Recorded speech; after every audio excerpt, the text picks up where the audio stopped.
Ya, Assalamualaikum warahmatullahi wabarakatuh. Perkenalkan, nama saya Raida Nufara Syifa dengan NIM 2303102098. Yang terhormat Ibu Wiwin Julianti, SE, SPD, MAK sebagai dosen pengampu mata kuliah pengantar akuntansi 2. Di video kali ini saya akan membahas tentang aktiva tetap tidak berwujud. Itu apa sih?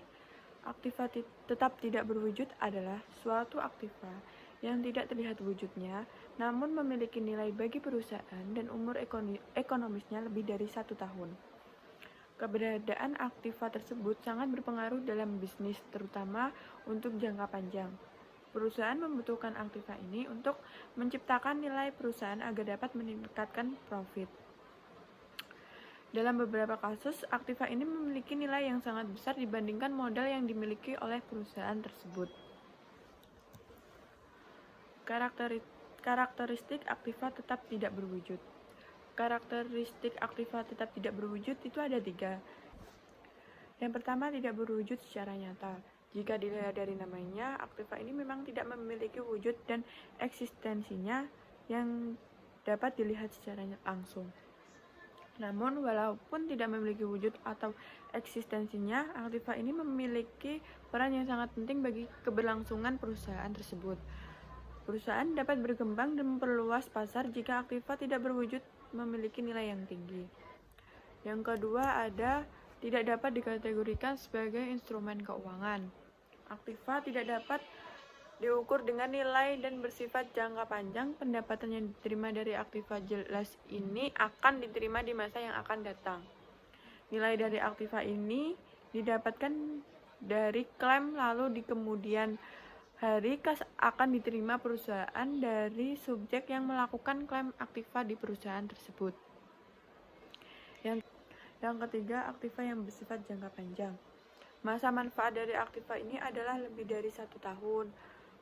Namun, jika perusahaan tidak dapat mengukur atau mengestimasikan nilainya, maka aktiva tersebut dianggap memiliki masa manfaat 10 tahun.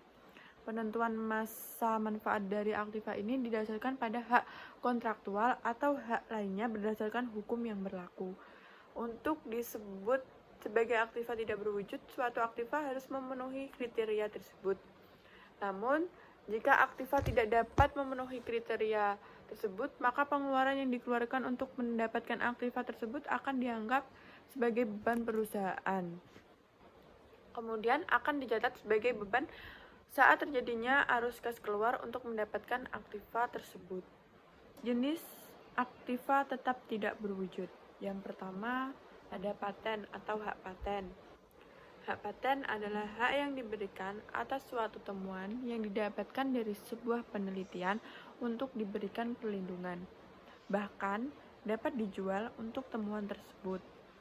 Nilai dari hak paten adalah seluruh biaya yang dikeluarkan untuk mendapatkan hak paten. Oke, yang kedua ada copyright atau hak cipta. Salah satu aktiva tidak berwujud lainnya yang sering digunakan adalah hak cipta ini atau copyright.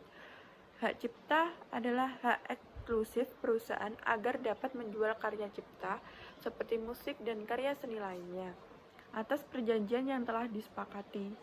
Nilai dari hak cipta dapat ditentukan dari semua biaya yang dikeluarkan untuk mendapatkan hak cipta tersebut. Yang ketiga ada trademark atau hak merek dagang. Saat seseorang membangun suatu bisnis dan melakukan pemasaran dengan menciptakan logo ataupun merek, maka bisnis tersebut telah menciptakan hak merek dagang.